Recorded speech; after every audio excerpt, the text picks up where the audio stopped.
Buenos días, me llamo Belén Fernández de Alarcón y voy a compartir con todos ustedes la ponencia titulada Laboratorio de Ideas para la Docencia en Arte y Humanidades. Tanto, creo que se ve ya en la pantalla. Bien, vamos a empezar. Es interesante esta estrategia que se da en los cursos de artes y humanidades, más aún en un momento de la historia donde competimos con las ciencias experimentales. Es decir, que es muy difícil poder motivar a nuestros alumnos de cara a poder tener ilusión y expectación ante una nueva asignatura. Por tanto, vengo aquí a traerles 3 ejemplos prácticos que he realizado en aula y que me ha dado una experiencia muy satisfactoria. En primer lugar, es interesante ver cómo se trata del aprendizaje corporativo. ¿Qué significa? Bueno, pues es una forma de cooperar en las aulas en formato de grupo y donde además se pueden establecer muchísimas competencias. Lo que yo traigo en este congreso es la denominada tertulia radiofónica, que utilizo como un hilo conductor donde los alumnos consideran algo como propio. Al considerarlo algo como propio, en primer lugar, porque ellos determinan el nombre del programa, pues hacen que estén más contentos con las prácticas que se incorporan a la asignatura. Es importante además porque se fomenta la creatividad del alumno. Se utiliza con frecuencia la técnica role-playing, que es como una estrategia de identidad, donde todos los alumnos actúan como auténticos actores, ¿no? Con sus roles profesionales que pueden tener en un futuro. Y esta práctica además es útil porque se puede utilizar con diferentes asignaturas. El objetivo general propuesto es motivar al alumno, ¿eh? Es muy importante crear un ambiente agradable para el proceso de enseñanza-aprendizaje. Existen otros objetivos específicos que se pueden determinar, como es la capacidad para debatir con respeto, utilizando el turno de palabra, se podría considerar una competencia transversal, como es la capacidad de organización en el trabajo cooperativo, que podría ser competencia transversal, y como una capacidad para difundir la cultura entre los estudiantes. Esto sobre todo es interesante porque a través de los medios de comunicación hablamos de ellos, pues ellos tienen más interés en saber lo que es un programa en la radio, por ejemplo, o en ir al cine cuando les hice realizar la práctica número 3 que voy a explicar.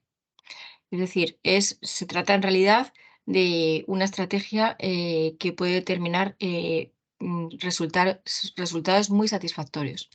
La técnica de role-playing, según Villa y Poblet, se informa que son competencias personales que se incluirían también competencias sociales, como la capacidad para el trabajo en equipo. Es una forma de identificar con un rol profesional a los alumnos. Y ya he comentado anteriormente que esto lo considero muy importante. Estas prácticas se pueden realizar en forma individual o en grupo dentro de la clase, ¿no? A veces yo he determinado hacerlo en grupos de 6 u 8, como es la práctica de turismo que voy a explicar, y hay otras veces donde el grupo era minoritario, como en diseño y gestión de moda, donde a veces pues, se hace individualmente, entre ellos opinan y no hay que formar grupos. Bien, en cuanto a la metodología, he traído a este congreso 3 ejemplos. Uno en un grado de turismo, con una asignatura de itinerarios en formación turística. Otra en el grado de Bellas Artes, con la asignatura de Historia del Arte. Y una tercera práctica con el grado en Diseño y Gestión de Moda, con la asignatura de Historia de la Moda. A continuación, os voy a explicar lo que conllevaba cada práctica. Bien, la primera práctica se trataba de analizar folletos turísticos.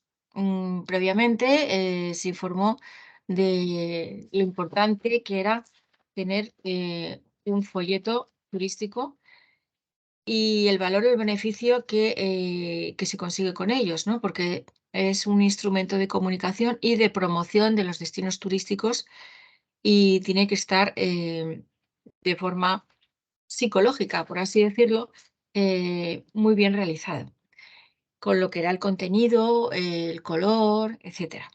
En esta práctica se decidió, se estableció, antes se dijo lo que se iba a hacer, se estableció un nombre para las tertulias radiofónicas que íbamos a tener en el resto de días que tuviéramos prácticas en aula. En este caso se eligió Amanecer en Hanoi y se tomaron roles profesionales de equipo. Pues ellos utilizaron Universidad de Tilburg en Holanda, Universidad de Complutense, algunos Universidad de Juan Carlos, etcétera. Asimismo, se nombró un portavoz, que es el que transmite el análisis en público, y un secretario, que es el que describe las ideas que se debaten en clase. Por tanto, aquí se incentiva el trabajo cooperativo. Se escogieron al azar 3 folletos por equipo. Es decir, yo me llevo una bolsa con varios folletos y ellos, pues, además que también era la gracia, ¿no?, de ver, cuáles les tocaba. Se dejó una música ambiental de fondo y mientras ellos estuvieron como 20 minutos debatiendo en el grupo las características siguientes.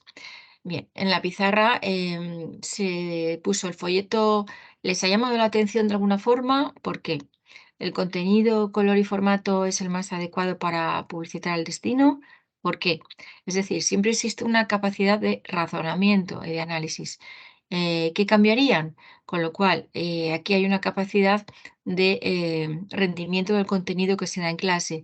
Es decir, se ha dado previamente una clase magistral y aquí se puede ver el feedback. Luego, más adelante, pasados los 20 minutos, la profesora, que soy yo, adquirió el papel de locutora y se estableció una apuesta en común. Esta apuesta en común, bueno, pues esta fue también muy interesante bueno, a veces incluso hay alumnos que voluntariamente son ellos los que ponen la música, así que bueno, esto siempre empatiza más, ¿no?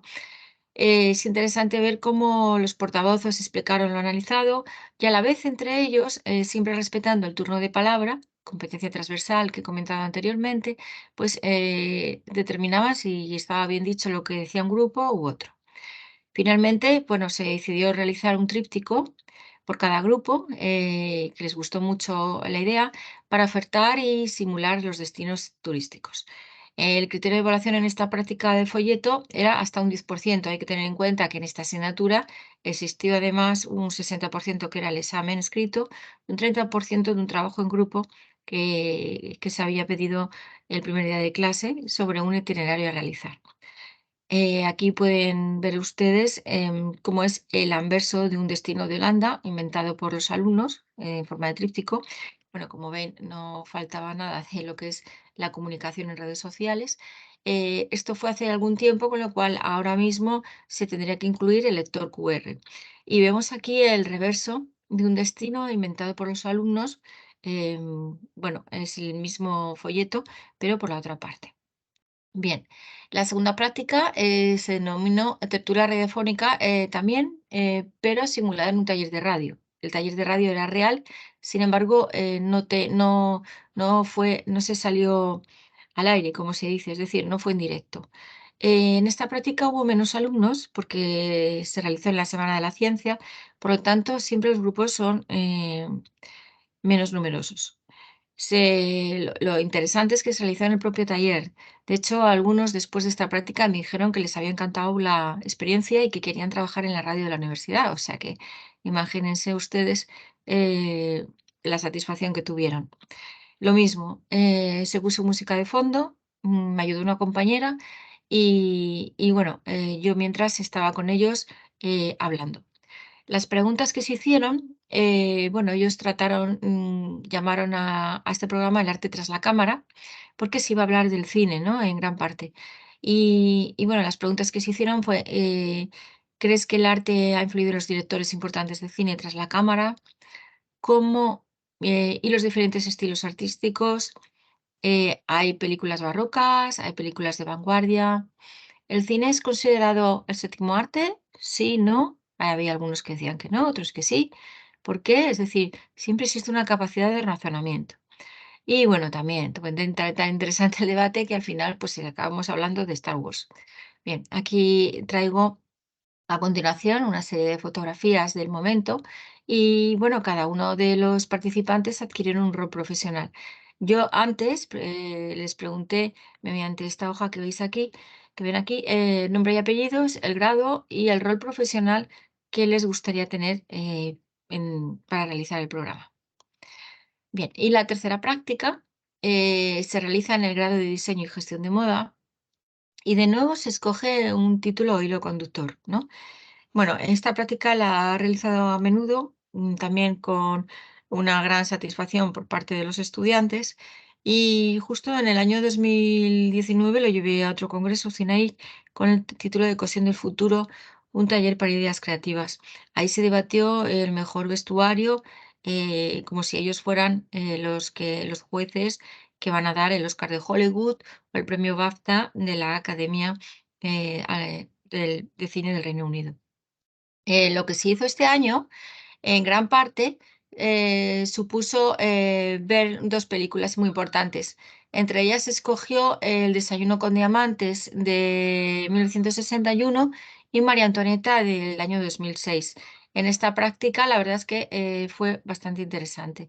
Luego, es recomendable realizar esta práctica porque se sugiere las películas con una gran antelación, pueden ser 2 semanas, puede ser un mes, y se puede determinar perfectamente el contexto histórico social del momento.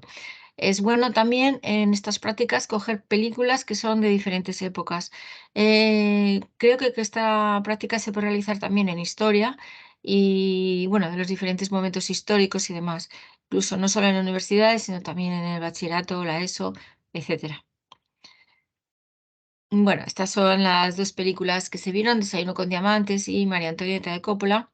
Y luego, como podrán ver ustedes, las conclusiones pues, son muy variadas. En primer lugar, y muy extensas. Con estas prácticas, lo que hacemos es crear un ambiente agradable en aula. Esto es fundamental. La empatización para que los alumnos estén a gusto siempre es bueno para la enseñanza-aprendizaje.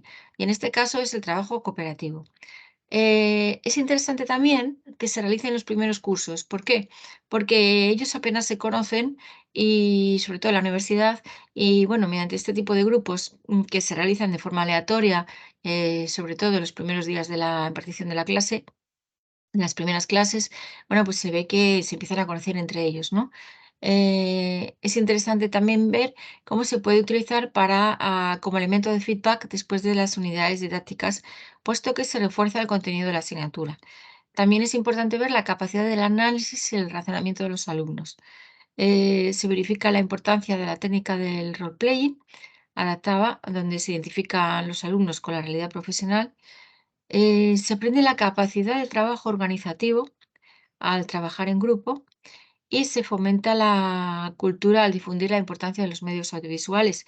Ya he comentado anteriormente que muchos de ellos ni sabían que existían tertulias en programas radiofónicos, algunos la habían visto en la televisión, pero aquí es interesante también ellos, el hecho de ir al cine, bueno, a veces he trabajado con películas que estaban en cartelera, con lo cual haces que los jóvenes vayan al cine y se difunda cultura, y a veces he trabajado con películas que las pueden encontrar en los diferentes canales que existen en la actualidad.